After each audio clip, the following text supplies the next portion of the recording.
আমরা 15 বছর শিবচরে কোনো কথা বলতে পারি না। কালকে আমরা শিবচর 15 বছর পর স্বাধীন পেয়েছি। এই জালিম সরকারের উপরে আমাদের ক্ষোভ রয়েছে। আমাদের নিরাপরাধ ছেলে সন্তানগুলো আছে ধরে ধরে জেলে ভরছে। এখন পর্যন্ত আমাদের কাগজ আছে, এখন পর্যন্ত জামিন পায় না। আমরা সকালবেলা আইসি, সকাল বাহির থেকে না খাই, এখন পর্যন্ত দাঁড়াই রয়েছি, কিন্তু নেতাগুলো ছাড়ছে, আমাদের ছাত্রগুলো ছাড়ে নাই। কি অভিযোগের পরিপ্রেক্ষিতে গ্রেপ্তার করা হয়েছিল সে বিষয়ে? তার মোবাইলে ভিডিও পাইছে বলে এই জন্য, এই গ্যাঞ্জামের ভিডিও পাইছে, এই পরিপ্রেক্ষিতে পুলিশই ধরছে, ধরে আছে, চালান দিছে। এখন তারা পতন হলো, দেশ ছেড়ে পালালো, তা আসলে তাদের বিষয়ে আপনারা কি বিচার চাচ্ছেন? তাদের বিচার, তাদের খুনির আছে, হাসিনাকে সূক্ষ্ম বিচার পাবে। সূক্ষ্ম আমরা শান্তি বাংলাদেশ চাই, সূক্ষ্ম বিচার চাই। তাকে হাসিনাকে বাংলাদেশে নিয়ে আসি, তাকে শাস্তি দেওয়া হয়, তাকে বিচার হয় বাংলাদেশে। সবচেয়ে থেকে যেরকম বিচার করলে সবচেয়ে সবাই খুশি হবে জনগণ, ওইটাই আমরা আশা করি জনগণের কাছে। সিলেট বিভাগ উন্নয়ন পরিষদের সংগ্রামী নেতা এবং বিএনপি কেন্দ্রীয় নেতা, ঢাকা মেট্রোপলিটন বার অ্যাসোসিয়েশনের সাধারণ সম্পাদক সভাপতি জনাব অ্যাডভোকেট এন এম আবেদ স্যার আমাদের সিনিয়র, তার জন্য আসছে। উনি একজন রাজনীতিবিদ এবং সমাজসেবক, এক অসুস্থ বয়স্ক ব্যক্তি। নামাজরত অবস্থায় তাকে বাসার থেকে ধরে নিয়ে আসছে। নামাজরত অবস্থায় ছিলেন এবং উনি প্রায় 14-15 দিন হয়েছে। উনি একজন পরিচ্ছন্ন রাজনীতিবিদ এবং পরিচ্ছন্ন সিলেট বিভাগ উন্নয়ন সংগ্রাম পরিষদের গ্রেপ্তার হলো, তাদের জন্য আসলে কি বলার আছে? এটা আমি বলবো যে বাংলাদেশের জন্য এটা একটা কলঙ্ক অধ্যায়। স্বাধীনতার একটা স্বাধীন দেশে এইভাবে এটা কলঙ্ক অধ্যায় বলে আমি মনে করি। কারণ মানুষের যেখানে বাক স্বাধীনতা নাই, সেখানে স্বাধীন বলা যায় না। সুতরাং আর সবচেয়ে বড় কথা হলো, যেটা দুঃখজনক, আমি নিজেও একজন অ্যাডভোকেট, আইনজীবী, যে জিনিসটা আমার কাছে মনে হয় বাংলাদেশে সবচেয়ে বিচার বিভাগটা বেশি ক্ষতিগ্রস্ত হয়েছে এই সরকার আমলে। শিক্ষা, বিচার বিভাগ সর্বদিক দিয়েই এই আওয়ামী সরকার বাংলাদেশে ক্ষতি করে গেছে। এই দেশের একজন মানুষ হিসেবে এবং আমি নাগরিক হিসেবে আমি আমার এই ধারণা এবং স্বচ্ছ ধারণা, এইভাবে যদি সাধারণ মানুষের অত্যাচার থাকে, কি বিচার হওয়া উচিত? বিচার তো হওয়া উচিত, কিন্তু বিচারটা এখন আমার মনে হয় যে বিচার তো অবশ্যই হওয়া উচিত, কিন্তু যারা বিচার করতেছে তাদের বিরুদ্ধে বিচার হওয়া উচিত। আমাদের দেশে তো বিচার ব্যবস্থা এতটাই বড় হোক যে কোনো কিছু পার পেয়ে যায়। আসলে এখন আসলে কেমন হলে, যেমন আপনি একজন আইনজীবী হিসেবে আসলে কেমন হওয়া দরকার?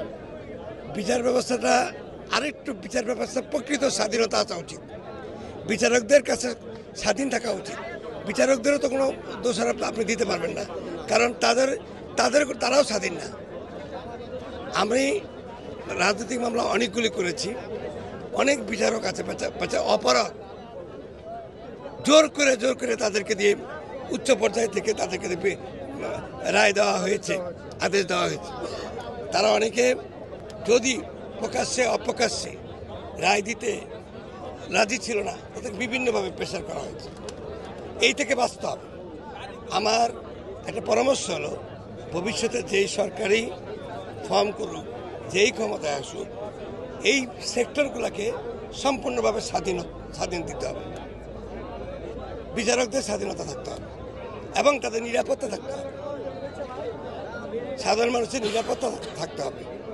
মানুষ এটা চায়, বাংলাদেশের মানুষ একটু শান্তি চায় এবং শান্তির জন্য নিরাপত্তা দরকার। নিরাপত্তা নিশ্চিত করতে হবে যেই সরকারি আসুক। মুখের ভাষা সর্বদিক নিরাপত্তা নিশ্চিত করতে হবে। নাগরিকের নিরাপত্তা নিশ্চিত যে সরকার দিতে পারে, সেই সরকারই আমি মনে করি যে সফল সরকার হবে। মানুষের নিরাপত্তা দিতে হবে, কারণ সাধারণ মানুষ খুব দুর্বিষহ অবস্থায় আছে, খুবই দুর্বিষহ অবস্থায়। বিচার নিবৃতে কাঁধে মানুষের ন্যায্য অধিকার আসুক, প্রকৃত স্বাধীনতার ভোগ এই দেশের মানুষ ভোগ করুক, সেটা আমরা অন্তর থেকে চাচ্ছি। আমাদের চাওয়া, একজন নাগরিক হিসেবে আমি চাই বাংলাদেশের প্রতিটা মানুষ স্বাধীনতার যে প্রকৃত সুবিধা, সেই সুবিধাটা ভোগ করুক। আমি আসছি আমার বাংলাদেশ পার্টির এবি পার্টির সংগ্রামী সদস্য সচিব জনাব মজিবুর রহমান মঞ্জু।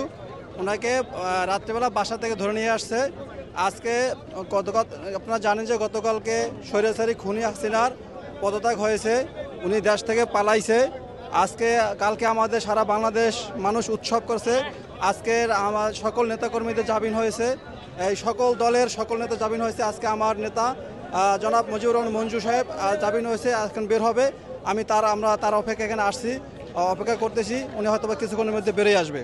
এই জন্য আজকে এখানে আসি এবং ভালো লাগছে যে আজকের সকল রাজবন্দী, সকল সাধারণ মানুষ, সাধারণ জনতা, ছাত্র এরা বের হয়ে যাচ্ছে। কিছু আগে দেখলাম যে একটা ছাত্র, সে তার পা ভাঙা, বেন্টিস করা, মানে এই যে নির্মম আচরণ করছে এই খুনি হাসিনা, আসলে যে দেশ ছেড়ে পালাইছে। আমরা চাই যে উনি আবার ওনাকে দেশে ফিরে আনা হোক এবং এই অপরাধের, এই অন্যায়ের, এই গণহত্যার ওনার বিচার করা হোক। আমরা ওনাকে ইন্টারপোলের মাধ্যমে দেশে আনা হোক এবং ওনার এই দেশের মাটিতে ওনার বিচার করা হোক। এটা আমরা সাধারণ মানুষ হিসেবে, জনগণ হিসেবে আমরা এটা আমাদের প্রাপ্য যে নিরীহ মানুষগুলোকে যেইভাবে ওনারা হত্যা করছে, ওনার ভিতরে কোনো শোষণা জাগলো না যে কীভাবে মানুষগুলোকে পাখির মতো গুলি করে মারা হলো। ওনার একটু হৃদয়টা কাঁপলো না। উনি সর্বশেষ এখন এই দেশটাকে মানে অতল গর্বে ফালাইয়া উনি দেশ থেকে উড়াল দিয়ে চলে গেল। এটা আসলে আমরা মেনে নিতে পারতেছি না। আমরা চাচ্ছি যে ওনাকে দেশে মেনে আনা হোক এবং দেশে মাটিতে ওনার বিচার করা হোক। বিনা অপরাধে বাগিনা 13 বছর বয়সে ওরা সৌদি আরব পাঠাইছি, পাঠানোর পরে 8 বছর সৌদি আরব করে আসে বাগিনা ইটালি যাওয়ার জন্য আপনার সব কাগজপত্র জমা দিছে। ঢাকাতে আসছে আমার বাসায় বেড়াতে বলে, নিচে নামছে, ওর বন্ধু দুজনকে ধরে লয়ে গেছে বিনা অপরাধে। এখন কারাগারে আছে, আজকে আসছি জামিনের জন্য। ও জামিন হয়েছে, এখন কতক্ষণে এখান থেকে ছাড় পাবো এটার জন্য আমরা অপেক্ষা করতেছি। আমার শিবচর উপজেলা স্বেচ্ছাসেবক দলের শাখার স্বেচ্ছাসেবক দলের যুগ্ম আহ্বায়ক। আমরা 15 বছর শিবচরে কোনো কথা বলতে পারি না। কালকে আমরা শিবচর 15 বছর পর স্বাধীন পেয়েছি, কথা বলতে পারতাছি।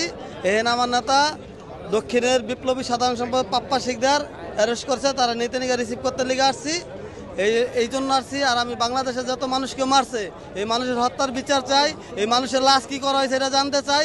আর এই লাশের বিচার চাই, এ পলাই গেছে এই দেশ থেকে, তার এই দেশে আইন আবার বিচার করা হোক। হাজার হাজার লোক মারছে, হেফাজত মারছে, জামাত মারছে, সব বিচার আর করা উচিত।